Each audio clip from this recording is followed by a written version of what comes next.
आप सभी को मेरा नमस्कार।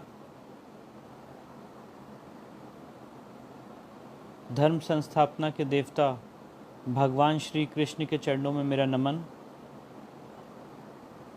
आज मुझे ये अवसर मिला है कि मैं माननीय पुष्पेंद्र कुलश्रेष्ठ जी के पेज पे आके अपनी बात रखूं और उन्होंने मुझे ये अवसर प्रदान किया है कि मैं आप सबसे इंटरैक्ट कर सकूं और श्री कृष्ण जन्मभूमि का इतिहास और उसका जो मुकदमा मैंने दायर किया है वो आपके सामने रख सकूं।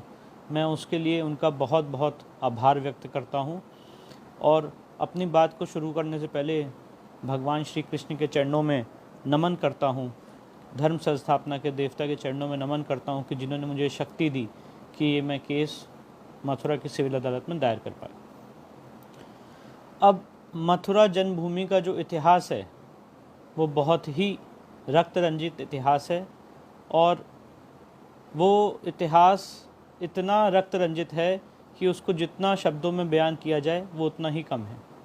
एक वकील के नाते, इस समाज के इस देश के एक नागरिक के नाते मेरा ये कर्तव्य था, मेरा ये दायित्व था कि जो भी इतिहास में हमारे साथ अत्याचार हुआ है, बर्बरता हुई है, मैं उन चीज़ों को खंगालूं, उन चीज़ों को ढूंढूं और न्यायालयीन रूप से, कानूनी रूप से उसको जो भी उसके तहत कानूनी कार्रवाई की जा सकती है वो मैं करूं।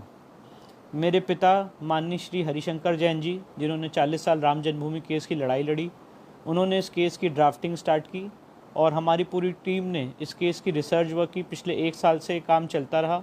जो रिसर्च वर्क और ड्राफ्टिंग थी वो उसमें हम लोग जुड़े रहे और सारे तथ्यों को खंगालने के बाद, सारे इतिहासों को खंगालने के बाद जो गूढ़ बात निकल के आई वो आज मैं आपके सामने रखना चाहता हूँ। सबसे पहले कृष्ण जन्मभूमि 1618 से पहले बहुत बार आक्रांताओं ने तोड़ा है, डिमोलिश किया है। इसका हमें इतिहास में वर्णन मिलता है, जिक्र मिलता है। पर जो लास्ट कृष्ण जन्मभूमि को बनाया गया वो 1618 में राजा वीर सिंह बुंदेला ने 33 लाख रुपए की कॉस्ट से बनवाया कृष्ण जन्मभूमि। ये ऐतिहासिक प्रमाण है, ये ऐतिहासिक प्रूफ है। इसके बाद जो नेक्स्ट सबसे इम्पॉर्टेंट डेट है वो है 1670 की, जब औरंगज़ेब हमारे देश में आया था। आक्रांता, बर्बर औरंगज़ेब, जिसने हम सब के ऊपर जजिया लगाया था और जो मूर्ति पूजा के विरोध में था, जब उसने मथुरा को कैप्चर किया और वहाँ पे अपनी हुकूमत की, तो औरंगज़ेब ने एक फरमान जारी किया 1670 में। और वो फरमान मैंने अपने इस सूट की कॉपी में, इस प्लेंट में लगाया है और अगर आप सब चाहेंगे तो मैं उससे माननीय पुष्पेंद्र कुलश्रेष्ठ जी से उसको साझा भी करूँगा और वो सब आपके सामने रखेंगे। पैरा 17, 18 और 19 में मैंने अपनी सूट की कॉपी में वो फरमान लगाया है, जो फरमान स्पष्ट रूप से कहता है कि जाओ, मथुरा की जो मंदिर है और काशी की जो मंदिर है उसको तोड़ दो। और मथुरा की मंदिर के लिए ये आदेश दिया गया कि मथुरा की मंदिर में जो मूर्तियां हैं जो राजा वीर सिंह बुंदेला ने बनवाई थी, जैसा कि मैंने आपको बताया 1618 में, वो ले जाके आगरा के जहनारा मस्जिद में रख दो, सीढ़ियों के नीचे, क्योंकि जब वो नमाज पढ़ने जाएं तो उसको कुचलते हुए जाएं। ये बात मैं नहीं कह रहा हूँ, ये उस फरमान में लिखी हुई है और ये फरमान सबसे महान हिस्टोरियन जडूनाथ सरकार ने इसका ट्रांसलेशन किया है पर्शियन से इंग्लिश में और ये हर जगह आज ईजिली अवेलेबल है, उपलब्ध है। बीकानेर की म्यूज़ियम में भी ओरिजिनल फरमान रखा हुआ है। इसके बाद सबसे इम्पॉर्टेंट डेट आती है 5/4/1770 की। 5/4/1770 वो डेट है जब 100 साल बाद, जब ये फरमान जारी हुआ था और वहाँ पे मंदिर तोड़ी गई थी, उसके 100 साल बाद मराठा वहाँ पे आए। मराठा ने उस जगह को पुनर्जीता और वहाँ पे जो सो कॉल्ड मस्जिद थी उसको डिमोलिश कर दिया, उसको तोड़ दिया और इसे बोलते हैं battle of Govardhan. Battle of Govardhan में मराठाओं ने जीत हासिल की और आगरा और मथुरा को नजूल लैंड, मतलब सरकारी या सॉवरेन की, जो उस समय के सॉवरेन मराठा थे, उनकी संपत्ति घोषित कर दिया और पूरी प्रॉपर्टी अपने कब्जे में ले ली और मुसलमानों को वहाँ से खदेड़ के भगा दिया। ये बात मैं नहीं कह रहा हूँ, ये हिस्टोरिकल और लीगल रिकॉर्ड्स हैं जो मैं आपके सामने रख रहा हूँ। इसके बाद नेक्स्ट सबसे इम्पॉर्टेंट डेट है 1803 की, जब ब्रिटिशर्स, अंग्रेज़ हिंदुस्तान आए थे। और उसके बाद 1815 में, और मैं ये बात आपके सामने रखना चाहता हूँ क्योंकि जो पृष्ठभूमि में आपके सामने तैयार कर रहा हूँ, जो रख रहा हूँ, आप चाहें तो उसको नोट भी कर लें, ये मेरी बात को आपको समझाने के लिए बहुत आसान होगा। 1815 में राजा पट्नीमल जो बनारस के थे, उन्होंने ये संपत्ति ब्रिटिश सरकार से पब्लिक ऑक्शन में खरीद ली। 13.37 एकड़ लैंड जो कटरा केशव देव कहलाता है या कृष्ण जन्मभूमि, 13.37 एकड़ ऑफ लैंड राजा पट्नीमल ने ब्रिटिश सरकार से 1815 में खरीद ली। इसके बाद हिंदू मुस्लिम्स के बीच में काफ़ी लिटिगेशन हुए। मैं उस डिटेल्स में नहीं जाना चाहता हूं क्योंकि वो कॉम्प्लिकेटेड इशू है, पर एक आपको ऊपर से समझाने के लिए मैं ये बता सकता हूं, उन सारे लिटिगेशंस में, हर एक केस में जो हिंदू और मुस्लिम्स के बीच में हुआ, उसमें हमने विजय हासिल की और उसमें सारी अदालतों ने यही कहा कि ये राजा पट्नीमल की संपत्ति, उन्होंने इसको खरीदा है पब्लिक ऑक्शन में, इसलिए 13.37 एकड़्स ऑफ लैंड में किसी का कोई हक नहीं है। इसके बाद नेक्स्ट सबसे इंपॉर्टेंट डेट आती है जब राजा पट्नीमल ने संपत्ति खरीद ली। आप चाहें तो नोट कर लें, 8 फरवरी 1944 नेक्स्ट इंपॉर्टेंट डेट है। 1815 के बाद 8 फरवरी 1944। 8 फरवरी 1944 को राजा पट्नीमल के जो पौत्र थे, जो उनके वंशज थे, उन्होंने संपत्ति बेच दी 13,400 रुपये में, और ये सेल डीड की गई पंडित मदन मोहन मालवीय के नाम पे 8 फरवरी 1944 को, और ये सेल डीड की गई 13.37 एकड़ लैंड की, और ये कहा गया कि आप इसके ऊपर ट्रस्ट बनाएं और इसके बाद भव्य मंदिर का निर्माण करें और जो भी आपको फर्दर कंस्ट्रक्शन करना है वो किया जाए। इसके बाद नेक्स्ट सबसे इंपॉर्टेंट डेट आती है। इन द मीन टाइम माननीय पंडित मदन मोहन मालवीय जी का निधन हो गया। इसके बाद 21 फरवरी 1951 को श्री कृष्ण जन्मभूमि ट्रस्ट का निर्माण हुआ। पंडित मदन मोहन मालवीय जी के सपनों को पूरा करने के लिए सेठ जुगल किशोर बिरला ने इस ट्रस्ट का निर्माण किया। 21 फरवरी 1951 को श्री कृष्ण जन्मभूमि ट्रस्ट का निर्माण हुआ और ये सारी संपत्ति 13.37 एकड़्स लैंड ट्रस्ट में वेस्ट कर गई, और जो सेल डीड हुई थी पंडित मदन मोहन मालवीय जी की, वो सारी संपत्ति ट्रस्ट में जाके वेस्ट कर गई। अब जैसे कि हिंदुओं का इतिहास रहा है, हम सबका इतिहास रहा है कि हमको हमारों ने ही मारा है, और पुष्पेन कुलशेष जी हमेशा ये बात अपने भाषणों में कहते रहते हैं कि हम तो अपनों से ही मारे गए हैं। तो कुछ ऐसा ही इस केस में हुआ है, और बहुत ही स्पष्ट रूप से मैं आपके सामने ये बात रखना चाहता हूँ। जैसे कि अभी मैंने आपको बताया कि पूरी संपत्ति ट्रस्ट की हो गई। पंडित मदन मोहन मालवीय जी को सपना को पूरा करने के लिए जुगल किशोर बिरला जी ने जो श्री कृष्ण जन्मभूमि ट्रस्ट बनाया था, उसमें 13.37 एकड़ लैंड आ गई और ट्रस्ट में विराजमान हो गई। उसके बाद नेक्स्ट सबसे महत्वपूर्ण डेट है 12 अक्टूबर 1968। 12 अक्टूबर 1968 को एक मुकदमा दायर हुआ था, एक मुकदमा दायर किया था, और आप चाहें तो उसको नोट कर लें। श्री कृष्ण जन्मस्थान सेवा संघ, श्री कृष्ण जन्मस्थान सेवा संघ ने एक मुकदमा दायर किया ईदगाह मस्जिद के खिलाफ, और ये कहा कि ये इंक्रोचमेंट कर रहे हैं, ये हमारी ज़मीन में घुस आ रहे हैं, इसलिए इनको रोक दिया जाए, इनको मना कर दिया जाए। और 12 अक्टूबर 1968 को इस केस में कॉम्प्रोमाइज़ हो गया। और कॉम्प्रोमाइज़ क्या हुआ? कॉम्प्रोमाइज़ ये हुआ कि जहाँ तक आप घुस आए हैं बहुत अच्छी बात है, आप घुसे रहें, हमें कोई दिक्कत नहीं है, जितनी ज़मीन आपने हमारी हड़पनी थी हड़प ली, हमें कोई दिक्कत नहीं है, हम जितने एरिया में इस समय मौजूद है हमें वहीं पे रहने दिया जाए। और सबसे महत्वपूर्ण बात यह है कि ये कॉम्प्रोमाइज़ किसने किया? श्री कृष्ण जन्मस्थान सेवा संघ ने किया। ये कॉम्प्रोमाइज़ ट्रस्ट ने नहीं किया। जो अभी मैंने आपको बताया कि पंडित मदन मोहन मालवीय जी को सपनों को पूरा करने के लिए एक ट्रस्ट का निर्माण हुआ था और वो ट्रस्ट में सारी संपत्ति वेस्ट कर गई थी। तो जो हिंदू समाज के साथ सबसे बड़ा फ्रॉड हुआ है, सबसे बड़ा धोखा हुआ है, और जो आज तक हम सबके सामने आंखों में पर्दा पड़ा हुआ है, वो ये है कि इस संपत्ति का जो कॉम्प्रोमाइज किया गया 12 अक्टूबर 1968 को, वो श्री कृष्ण जन्मस्थान सेवा संघ ने किया। इस पे ट्रस्ट के साइन नहीं है, ट्रस्ट के कोई दस्तखत नहीं है। और जब ये कॉम्प्रोमाइज़ किया गया तो लोगों में एक धारणा फैल गई कि वो मसला तो सॉल्व हो चुका है, और आपने कल ओवैसी साहब का और बाकी लोगों का भी बयान सुना होगा, वो कह रहे हैं ये तो ऑलरेडी हल हो चुका है, इसको दोबारा छेड़ने की क्या ज़रूरत है। पर सवाल ये है, और मैं आपको ये मुद्दा समझाने के लिए, विषय समझाने के एग्जाम्पल देना चाहता हूँ कि आज आप सब जानते हैं कि राम जन्मभूमि मंदिर ट्रस्ट का निर्माण किया गया है। आज अगर राम मंदिर ट्रस्ट का कोई जो ट्रस्टी है या जो वो बॉडी है, अगर वो किसी समझौते पे साइन ना करे और मैं कोई एक फर्जी सोसाइटी बना के राम मंदिर की कोई ज़मीन पे साइन, राम मंदिर की कोई भी ज़मीन, 1 इंच ज़मीन भी किसी और को दे दूं, तो मैं आपसे पूछना चाहता हूं लेमैन लैंग्वेज में कि क्या उस समझौते की कोई वैलिडिटी होगी?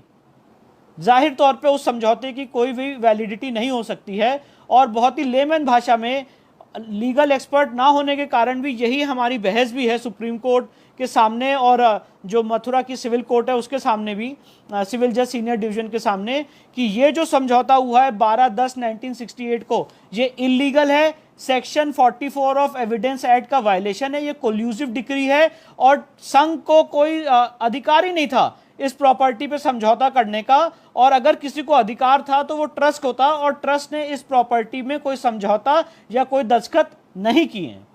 अब इसके बाद 12/10/1968 का जो समझौता हुआ, उसके एवज में 20 जुलाई 1973 को डिक्री पास कर दी गई। डिक्री का अगर मैं स्पष्ट बहुत सरल भाषा में समझाऊं तो जजमेंट पास कर दिया गया कोर्ट का, मथुरा की सिविल कोर्ट ने जजमेंट पास कर दिया और इस समझौते को मान्य घोषित कर दिया।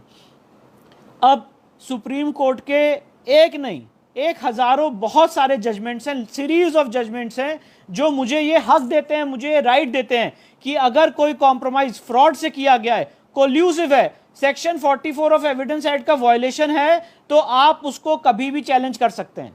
और इसीलिए मैंने ये समझौता, ये कॉम्प्रोमाइज मथुरा की सिविल अदालत में दायर किया है, और मैंने ये मांग की है कि जो स्थिति थी 1968 के पहले की, वो स्थिति रेस्टोर की जाए। 13 पॉइंट, ये केस हमारा राम जन्मभूमि केस से भी बेटर केस है, ये बात मैं आपके सामने एज ए लॉयर रखना चाहता हूं। यहां पे हमारे पास प्रॉपर्टी खरीदने के डॉक्यूमेंट्स हैं, यहां पे हमारे पास हमारा उसी जगह पे बिलीफ, फेथ और आस्था थी, इसके डॉक्यूमेंट्स हैं। मराठाओं ने जंग जीती वहां पे बैटल ऑफ गोवर्धन में, उसके डॉक्यूमेंट्स है। राजा पट्नीमल ने इसको ऑक्शन में खरीदा, इसके डॉक्यूमेंट है। औरंगजेब के वहां पे मंदिर तोड़ने के फरमान है, उसके डॉक्यूमेंट्स हैं। तो डॉक्यूमेंट्री एविडेंस पे हमारा केस कहीं से भी वीक नहीं है, और ये बहुत ही बेटर केस है। सारी की सारी दिक्कत तब हुई है जब संघ ने वहां पे 12 अक्टूबर 1968 को कॉम्प्रोमाइज किया है, और जो इलीगल पोजीशन में आ गए, जो गलत तरीके से भगवान की संपत्ति में घुस आए, उसके ऊपर उन्होंने उसको मान्य कर दिया। ये हमारा सबसे बड़ा रोष है, ये हमारा सबसे बड़ा दुख है, और इसी को लेते हुए मथुरा की सिविल कोर्ट में मैंने दावा दायर किया है।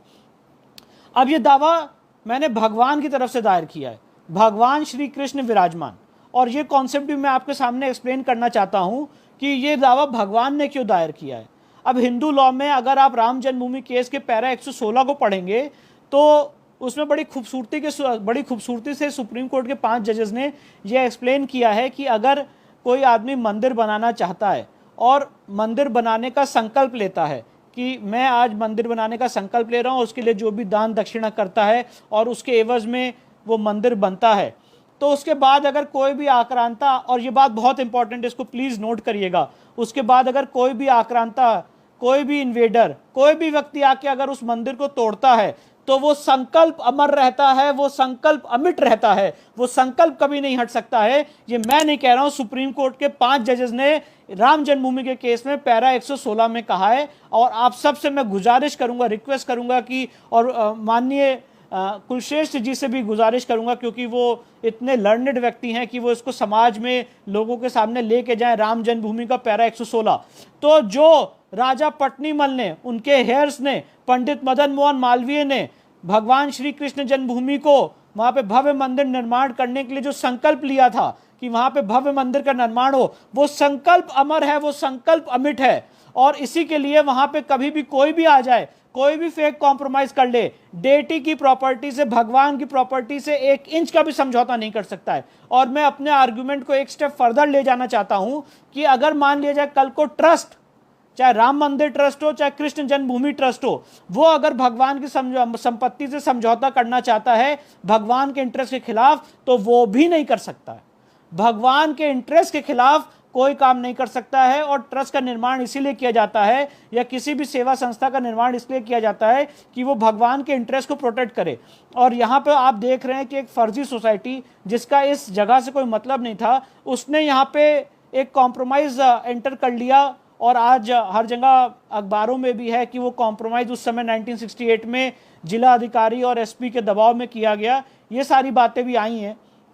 तो मैं उसमें नहीं पढ़ना चाहता हूं वो कॉम्प्रोमाइज़ कैसे किया गया, किस परिस्थिति में किया गया, राजनीतिक दबाव तो नहीं था, मैं उसमें नहीं जाना चाहता हूं। मैं सिर्फ एक आपके सामने मुद्दा रखना चाहता हूं कि वो कॉम्प्रोमाइज़ इलीगल है, वो कॉम्प्रोमाइज़ डेटी के इंटरेस्ट के खिलाफ है, और इस कॉम्प्रोमाइज़ के एवज में जो डिक्री पास हुई है, आज मैंने मथुरा की अदालत में वो डिक्री चैलेंज की है। मेरा लॉ मुझे परमिट करता है कि 100 साल बाद भी अगर हिंदू समाज को पता चलता है कि भगवान के इंटरेस्ट के खिलाफ कोई काम हुआ है और कोई डिक्री कल्यूसिव है, और अगर कोल्यूजन से, फ्रॉड से ऑब्टेन की गई है, तो उसको चैलेंज किया जा सकता है। ये सुप्रीम कोर्ट के बहुत सारे जजमेंट्स हैं।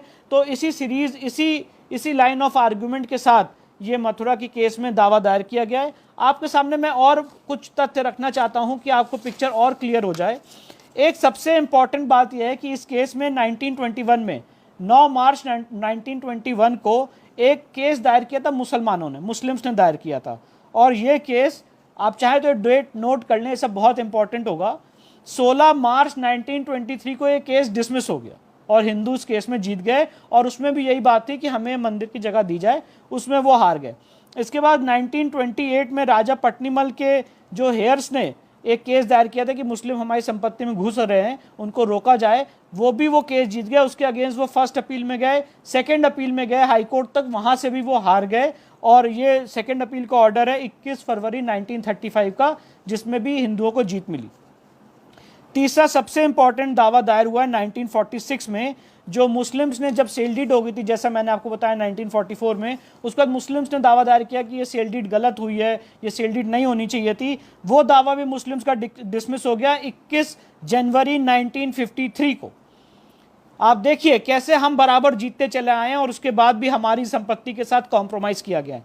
उसके बाद चौथी बात, 12 मई 1964 को श्री कृष्ण जन्मभूमि सेवा संघ ने यह दावा दायर किया, जैसा कि मैंने आपको बताया था, और 1968 में कॉम्प्रोमाइज हुआ है और इसमें सारी संपत्ति लुटा दी गई, दे दी गई। इसके बाद मैं जो बात आपसे कह रहा हूं, क्योंकि ये थोड़ा कंफ्यूजन लगता है, सेवा संघ और श्री कृष्ण जन्मभूमि ट्रस्ट, ये बात हाईकोर्ट ने 23 सितंबर 1997 एक दावा दायर हुआ था 7 मई 1993 को, जिसमें बात रखी गई कि ट्रस्ट जो है वो सही से काम नहीं कर रहा है, ट्रस्ट डिफंक्ट है, तो इसीलिए ये दावा दायर किया गया। और उसमें 23 सितंबर 1997 को हाईकोर्ट ने कहा कि ट्रस्ट अलग है, सेवा संघ अलग है, क्योंकि ये दावा जो दायर किया गया था संघ के खिलाफ किया गया था कि संघ जो है और संघ और ट्रस्ट एक ही है। तो हाईकोर्ट ने कहा नहीं, ट्रस्ट अलग है, ट्रस्ट की एक अलग एंटिटी है, वो 1951 में बना हुआ है, ये संघ एक सोसाइटी है, ये डिफरेंट बॉडी है। इसलिए अगर आपको ट्रस्ट के एक्शंस के खिलाफ कोई दुख है, कोई दर्द है, तो आप ट्रस्ट को पार्टी बनाइए। तो ये मेरी बात को और सिद्ध करता है कि ट्रस्ट और संघ अलग अलग थे, और जो कॉम्प्रोमाइज 1968 में हुआ 12 अक्टूबर 1968 को, वो कैसे इलीगल है। तो ये सारी बातें मैंने आपके सामने रखी, और बराबर मुझसे पिछले 3-4 दिनों से मुझे अपशब्द कहे जा रहे हैं, लांछन लगाए जा रहे हैं, आरोप लगाए जा रहे हैं, थ्रेट दिए जा रहे हैं, धमकियां दी जा रही हैं कि हम तो 40 करोड़ हैं। एक मौलवी ने मुझे धमकी दी टीवी चैनल पे, हम तो 40 करोड़ हैं, हम देख लेंगे आपको। तो मैं तो सिर्फ इतना आप सबके सामने कहना चाहता हूँ, माननीय पुष्पेन कुलशेष जी भी हैं, और उनकी हम सबके सामने साथ ब्लेसिंग्स हैं, आशीर्वाद है। जो मेरे इष्ट देव, मेरे भगवान, मेरे ईश्वर भगवान श्री कृष्ण ने मुझे शक्ति दी है, धर्म संस्थापना के देवता ने, उस शक्ति के हिसाब से मैंने काम किया है। कोई बायोडेटा तैयार करने के लिए, कोई पॉलिटिकल माइलेज लेने के लिए, कहीं जाके अपनी रिक्वेस्ट, अपनी अर्जी लगाने के लिए नहीं किया है। अपने ईश्वर के लिए, अपने ईश्वर के इष्ट देव के सम्मान के लिए ये काम किया है। और मेरा नाम है विष्णु शंकर जैन, और जैन का मतलब होता है जिनेंद्रिय, जिसको अपनी इंद्रियों पे वश हो। तो अपने पद से डिगने वाला मैं व्यक्ति नहीं हूं। अपनी इस लड़ाई को मैं अंत तक लड़ूंगा, अपने सांस के, अपने खून के एक एक कतरे के अंत तक लड़ूंगा। ये आप सबके सामने एक भाषणबाजी करने के लिए नहीं, अपनी भावना व्यक्त करने के लिए बात कह रहा हूं। और एक सवाल रोज पूछे जाते हैं कि अरे आपने दावा दायर कर दिया, आपने प्लेसेस ऑफ वर्शिप एक्ट देखा 1991 का, प्लेसेस ऑफ वर्शिप एक्ट 1991 है, उसके तहत तो आप ये दावा दायर ही नहीं कर सकते थे। अब मुझे समझ में नहीं आता है कि मैं इसको कैसे समझाऊं लोगों को कि प्लेसेस ऑफ वर्शिप एक्ट लोग अधूरा पढ़ते हैं। प्लेसेस ऑफ वर्शिप एक्ट 1991 में स्पष्ट रूप से लिखा हुआ है कि अगर कोई जगह 15 अगस्त 1947 को मंदिर से मस्जिद में तब्दील हो गई है, फॉर एग्जाम्पल मैं समझा रहा हूँ आपको इजी भाषा में समझाने के लिए, कि अगर कोई जगह 15 अगस्त 1947 को मंदिर थी या मस्जिद में कन्वर्ट हो गई है, या वाइस वर्सा, अगर मस्जिद थी और मंदिर में कन्वर्ट हो गई है, या मंदिर थी या मस्जिद में कन्वर्ट हो गई, वाइस वर्सा, अगर ऐसी स्थिति है तो उसको कोई आदमी कोर्ट में चैलेंज नहीं कर सकता है। ये नरसिम्हा राव की सरकार ने ये एक्ट पारित किया था। अब मैंने जो आपको केस के फैक्ट्स बताए, आप खुद अपने लॉजिक से, अपने विवेक से सोचिए कि यहाँ पे 15 अगस्त 1947 को तो मंदिर थी, वहाँ पे मस्जिद का नामो निशान नहीं था, और ये जो समझौता हुआ 1968 का, ये 15 अगस्त 1947 के बाद हुआ है, माननीय बात है। तो ये एक्ट तो हमारे पक्ष में है। अगर कोई आदमी, जितने ये मुस्लिम पक्षकार और मुस्लिम धर्म गुरु और जितने ईदगाह ट्रस्ट के लोग यहाँ पे आर्ग्यूमेंट कर रहे हैं टीवी चैनलों पे, मैं तो पुष्पेंद्र कुलशेख जी से रिक्वेस्ट करूंगा कि वो उनसे ये पूछे कि भैया 15 अगस्त 1947 को वहाँ पे क्या था। अगर आप प्लेसेस ऑफ वर्शिप एक्ट 1991 को मानते हैं तो आप पहले ये बता दी 15 अगस्त 1947 को कहाँ क्या था, और आप उस समय उस मंदिर के आसपास कितने कब्जे में थे, कहाँ घुसे थे। तो पहले तो वो स्थिति रेस्टोर हो जाए। जो मथुरा में आज की डेट में वहाँ पे एक मस्जिद तामील है, मेरे को क्लियर इंस्ट्रक्शंस हैं आपके सामने, बहुत रिस्पॉन्सिबली ये स्टेटमेंट कहने के और देने के कि आज जो मस्जिद है, ये स्थिति 15 अगस्त 1947 को नहीं थी। ये स्थिति बाद में बनी है, जब कॉम्प्रोमाइज हुआ है तो उसके बाद ये स्थिति उत्पन्न हुई है। और ये जो आप स्वरूप देख रहे हैं वहाँ पे हमारे भगवान के मंदिर का जो हश्र किया गया है, ये उसके बाद किया गया है, इस कॉम्प्रोमाइज के आधार पे। तो सबसे बड़ी बात ये आती है, जो लोग ये कहते हैं कि ये सूट डिसमिस हो जाएगा क्योंकि 15 अगस्त 1947 की जो स्थिति है वो स्टेटस को रहेगा क्योंकि प्लेसेस ऑफ वर्शिप एक्ट ऐसा कहता है, तो गलत कहते हैं। और दूसरी सबसे इंपॉर्टेंट बात यह है कि प्लेसेस ऑफ वर्शिप एक्ट लोग अधूरा पढ़ते हैं। अगर places of worship act section 4 sub clause 2B पढ़ेंगे तो उसमें स्पष्ट रूप से लिखा हुआ है कि अगर कोई संपत्ति आर्कियोलॉजिकल सर्वे की है तो places of worship act apply नहीं करेगा। अगर किसी संपत्ति में कोई ऑलरेडी जजमेंट डिक्री हो चुकी है तो उस पर भी ये एक्ट अप्लाई नहीं करेगा। अब जैसे कि मैंने आपको बताया कि इस केस में 20 जुलाई 1973 को डिक्री हो चुकी है, और ये जो मैंने सूट दायर किया है, ये suit for cancellation of decree दायर किया है, तो इसमें places of worship act apply करता ही नहीं है। और इसीलिए ये जो भ्रम फैलाया जा रहा है, ये जो भ्रांति फैलाई जा रही है समाज में, इसको मैं रिक्वेस्ट करूंगा माननीय पुष्पेंद्र कुलशेख जी से कि इसको, वो बहुत ज्ञानी हैं, मैं उनका सम्मान करता हूं, और जब भी मैं उनके भाषण सुनता हूं तो मेरे रोंगटे खड़े हो जाते हैं। रात में जब भी मेरे को फ्री होता हूं, मैं उनके भाषण सुनता हूं तो एक अलग सी ऊर्जा शरीर में आ जाती है। और आज उन्होंने मुझे ये अवसर दिया आपसे इंटरेक्ट करने का, आपसे बात करने का अपने फेसबुक पेज पे, मैं उनका बहुत बहुत आभार व्यक्त करता हूं। और मैं उनसे रिक्वेस्ट करूंगा कि शायद कल मैं रहूं ना रहूं, मुझे नहीं पता, कि ये इतिहास श्री कृष्ण जन्मभूमि का लोगों के सामने जाए, और यही हमारी भावना है, यही हमारी मंशा है, यही हमारा इंटेंशन है। और जिसको जो भी कहते रहना है कहता रहे, पर मैं आपसे प्रण करता हूं, आपके सामने बात रखना चाहता हूं कि खून के आखिरी कतरे तक अपने इष्ट देव के लिए मैं लड़ूंगा।